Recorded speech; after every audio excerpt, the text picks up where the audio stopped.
Hello दोस्तों। देखिए, ये जो आपकी स्क्रीन पर जो सवाल है कि पीडब्ल्यूडी का लाइसेंस हो या फिर जेडपी का हो या फिर कोई म्यूनसिपल कॉरपोरेशन या फिर काउंसिल का भी अगर रजिस्ट्रेशन है, उस पर अगर हम काम नहीं करेंगे तो क्या किस प्रकार के हमको कोई चार्जेस अप्लाई होंगे या नहीं, या फिर कोई पेनल्टी लगेंगी, इसके बारे में हम देखेंगे। अब देखिए, इसमें दो सिचुएशन है, ये वीडियो ज़्यादा लंबा नहीं होगा।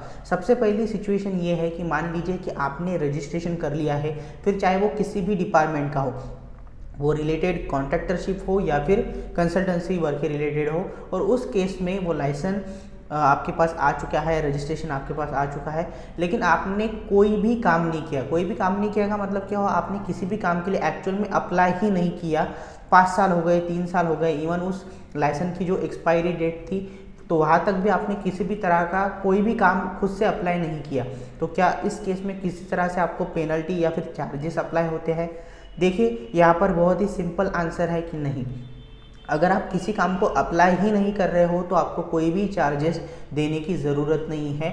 बस इसमें एक बात रहेगी कि जो आपका खर्चा हो रहा है वो किस चीज़ पर हो रहा है। पहली बात, आपके रजिस्ट्रेशन की जो फ़ीस है वो आपकी, मैं कहूँगा कि अगर कोई काम ही आपने नहीं लिया है तो वो आपके वेस्ट जा चुके हैं। और दूसरी बात, इन केस अगर आप चाहते हो कि कोई लाइसेंस, मान लीजिए कि अगर जो म्यूनसिपल कॉरपोरेशन यानी महानगर पालिका और नगर पालिका का जो रजिस्ट्रेशन होता है वो नॉर्मली केसेस में 1 या फिर 3 साल के लिए वैलिड होता है, और आपने उसे रिन्यू किया फिर भी काम नहीं किया, तो फिर रिन्यूअल के जो चार्जेस है वही आपके वेस्टेज जाएंगे। अदरवाइज काम ना करने के लिए या फिर किसी भी काम को अप्लाई ना करने के लिए आपको कोई भी पेनल्टी या फिर चार्जेस देने की ज़रूरत नहीं है। अब जो अगली सिचुएशन है जो मोस्ट ऑफ द केसेस में हो सकती है कि जिससे आपको चार्जेस अप्लाई होंगे, और वो ये है कि मान लीजिए आपने एक पीडब्ल्यूडी का रजिस्ट्रेशन किया, उसके बाद आपने एक रोड के वर्क के लिए या फिर किसी भी वर्क के लिए अप्लाई किया और वो टेंडर आपको मिल भी गया, ठीक है। उसके बाद आपको पता चला कि ठीक है, मैंने टेंडर तो अप्लाई किया, अब मुझे ये काम भी मिल गया है, लेकिन शायद मैं ये नहीं कर सकता या फिर किसी कारणवश वो काम आप नहीं कर सके, तो जी हाँ, इस केस में आपको पेनल्टी ज़रूर अप्लाई होंगी। अब ये पेनल्टी किस स्वरूप में हो सकती है ये मैं आपको बता दूँ। देखिए, जब भी आप टेंडर के लिए अप्लाई करते हो या फिर किसी भी वर्क के लिए आप अप्लाई करते हो, बेसिकली वहाँ पर वो डिपार्टमेंट आपसे एसडी यानी सिक्योरिटी डिपॉजिट जमा करते हैं, ठीक है।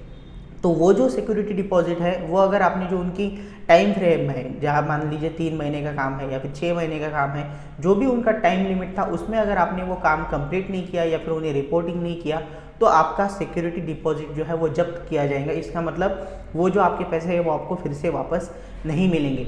ये रही पहली एक नॉर्मल सिचुएशन। अब इसमें अगर वो जो डिपार्टमेंट है वो अगर स्ट्रिक्टली वर्क करता है, मोस्ट ऑफ द केसेस में जो कॉन्ट्रैक्टर रिलेटेड वर्क होता है वहाँ पर बहुत स्ट्रिक्टली इन चीज़ों को देखा जाता है कि अगर आप कोई काम नहीं कर रहे हो आफ्टर गेटिंग द वर्क, मतलब टेंडर मिलने के बाद, तो उस केस में आपका जो रजिस्ट्रेशन है उसके सामने रिमार्क भी लिखा जाएगा कि इनकी तरफ से ये काम नहीं हुआ है। इसका मतलब काइंड ऑफ आपकी जो प्रोग्रेस है अभी ब्लैक लिस्ट की तरफ जा रहे हो। ब्लैक लिस्ट की तरफ मतलब क्या हुआ कि इसी तरह से अगर आपका बिहेवियर रहा डिपार्टमेंट के साथ, तो हो सकता है कि आपका लाइसेंस वैलिडिटी के पहले ही कैंसिल कर दिया जाए या फिर रिजेक्ट कर दिया जाए, और आपको अलग से डिपार्टमेंटल पेनल्टी भी भरनी पड़ सकती है। तो ये एक सिचुएशन कॉन्ट्रैक्टर फेज में हो सकती है, कॉन्ट्रैक्टर रजिस्ट्रेशन में हो सकती है। अब हम बात करते हैं कंसल्टेंसी वर्क में। अब देखिए, मोस्ट ऑफ द क्या होता है, नगर पालिका या फिर महानगर पालिका के जो काम होते हैं उसमें हम जो प्राइवेट क्लाइंट होते हैं उनके काम करते हैं, मतलब किसी सरकारी डिपार्टमेंट के लिए हम काम नहीं कर रहे होते हैं, हम मोस्ट ऑफ द केसेस में प्राइवेट क्लाइंट के लिए काम करते हैं। तो अगर आपने किसी काम के लिए अप्लाई किया है, इसका मतलब उनकी केस अगर आपने सबमिट कर दिया है, तो उस केस में महानगर पालिका या फिर नगर पालिका या फिर जो भी अथॉरिटी है उनकी तरफ से आपको कोई पेनल्टी तो अप्लाई नहीं होगी, लेकिन मैं कहूँगा कि प्रोफेशनली आपको यहाँ पर जो डैमेज है वो ज़रूर होगा। इसका मतलब क्या हुआ कि जब आप एक्चुअल में आपकी सिचुएशन आ जाएंगी कि अब आप काम कर सकते हो, तो उस वक्त आपको लोग काम नहीं देंगे, बिकॉज कुछ ऐसे एक्सपीरियंस लोगों को आ चुके हैं आपकी तरफ से कि आप काम तो लेते हो लेकिन वो पूरा नहीं करते।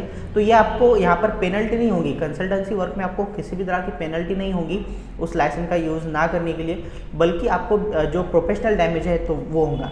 आई होप कि ये जो दोनों सिचुएशन है आपको पता चल चुका है कि किस केस में आपको चार्जेस या फिर पेनल्टी अप्लाई होंगी और किस केस में नहीं होंगी। बस मेरी यही यहाँ पर एक सजेशन रहेगी, वो ये कि अगर आप सच में काम करना चाहते हो या फिर आप सच में काम करने के लिए कैपेबल हो तभी आप इस रजिस्ट्रेशन के लिए अप्लाई कीजिए, बिकॉज इसमें वक्त और पैसा दोनों जा रहा है और दोनों भी केसेस में आपकी जो प्रोफेशनल इमेज है वो भी डैमेज हो सकती है अगर आप काम नहीं करेंगे तो। सो प्लीज़ अगर आप सच में काम करना चाहते हैं तो ही इन सब लाइसेंस के लिए या फिर रजिस्ट्रेशन के लिए अप्लाई कीजिए। रिलेटेड जो भी रजिस्ट्रेशन के रिलेटेड इन्फॉर्मेशन है वो सभी आपको डिस्क्रिप्शन में मिल जाएंगी। मैं उम्मीद करता हूँ कि इस वीडियो से आप लोगों को मदद होगी। इस वीडियो को ज़्यादा से ज़्यादा लोगों तक शेयर कीजिए। धन्यवाद।